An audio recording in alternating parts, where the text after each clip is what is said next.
So, Pilates said that physical fitness is the first requisite to happiness. We kind of really believe that here, both for regular population and for rehab population. So that was sort of the attraction to Pilates for me, was that it's a good way to move the body. It's functional. It's not heavy weights. It's not loaded. You're not creating muscles that you trying to then maintain, because if you build a muscle, you've got to maintain it. Otherwise, it just turns flabby, and that's not what we want. We want to use functional muscles that you can use out in the world, that you're going to use to pick up things, that you put away, reach in shelves, muscles that you're going to use to go to your sports, but not muscles that are just there because they're big and bulky, right? Although you do usually get pretty nice and lean, so that's nice. Why Pilates? Because it's precise. It comes from the center outward. We know a lot in the rehab world that that's how to strengthen the body. Really, in rehab, in neurological rehab, even in orthopedic rehab, we really believe that strengthening the center and working outward is how you get the best results. So a lot of times, even if you don't know what to do with the client, you start with the core, because you're doing good then too. It teaches oneself to learn how to use the mind to gain control over the body and the body's movements. Focuses on strengthening the core, transverse, and obliques, which ironically are strong when you are born, but then you lose as you grow up and lose your good posture and get injured. And so, and it improves overall posture and strength without loading and without creating bulk. So, the evolution of the exercise, just to give you a heads up, so Pilates started in flat back, right? His pictures of him are all flat back. So I have his book here somewhere. But if you see him, he's always standing like this with his touch position and his arms kind of hanging. So that's what they thought back in the 40s and 50s and even 60s, that a flat spine was a healthy spine.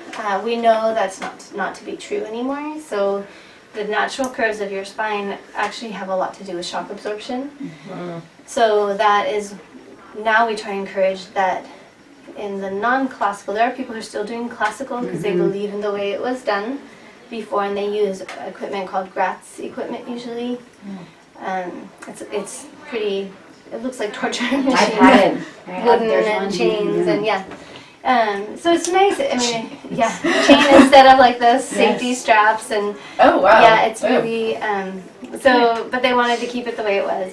But the curves of the spine do a lot of shock absorption, and they help you with posture, and they actually benefit us. So we try and strengthen now in neutral spine too, and get you using that.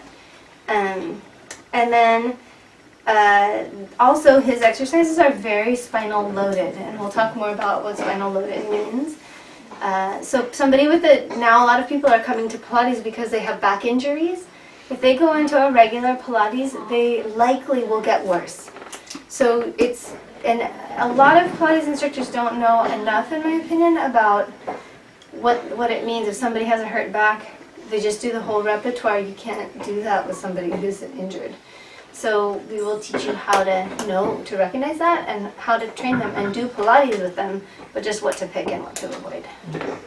It seems like the order that Joseph Pilates has in that book is a little strange as well. Yeah. Doing rollovers and things like that on the third exercise. Yeah, actually, and apparently, so the Gratz classes I've taken, I've gone to, you can go to these huge conferences and there's all kinds of people doing all kinds of things. So the classical classes I've taken, they insist that Joe Pilates actually had you start sitting, long sit, and rolling down your spine, rolling back up. So long roll up as your first exercise. And we don't really do it that way anymore. We warm up your spine first before we have anybody roll. And plus, probably, I think that the incidence of back injuries in the U.S. is something like 1 in 4, 1 in 5 people have back problems. So somebody with a back problem rolling up through their spine, if it's a disc problem, is actually doing them a big disservice. So the order is kind of funky in his book, and so I'll teach you the order and flow that we've been using. That seems to work for us. Everybody's going to have a little bit different order and flow.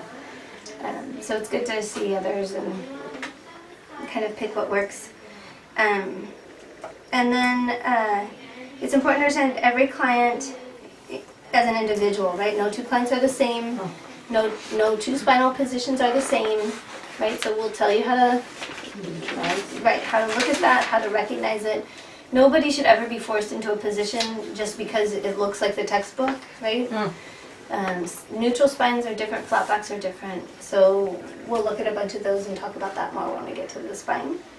And then it's really, if a client has a back pain or a shoulder pain, a lot of us, especially in Marin, so a big chunk of our clients are, I would say, 45 and up. And so a lot of them are coming we're kind of these gung-ho people in Marin, and so something hurts and you just think, I'll just work through it, right? I'll just work through it. But it's your job to slow them down and say, hey, you're in a lot of pain here. I really think it would be wise for you to check in with a doctor or a PT or a chiropractor, whoever they go to. You know, check out, go see somebody, and let's talk about what's really wrong so that we get you the best exercise program. Otherwise, you know, I'm not licensed to know these things.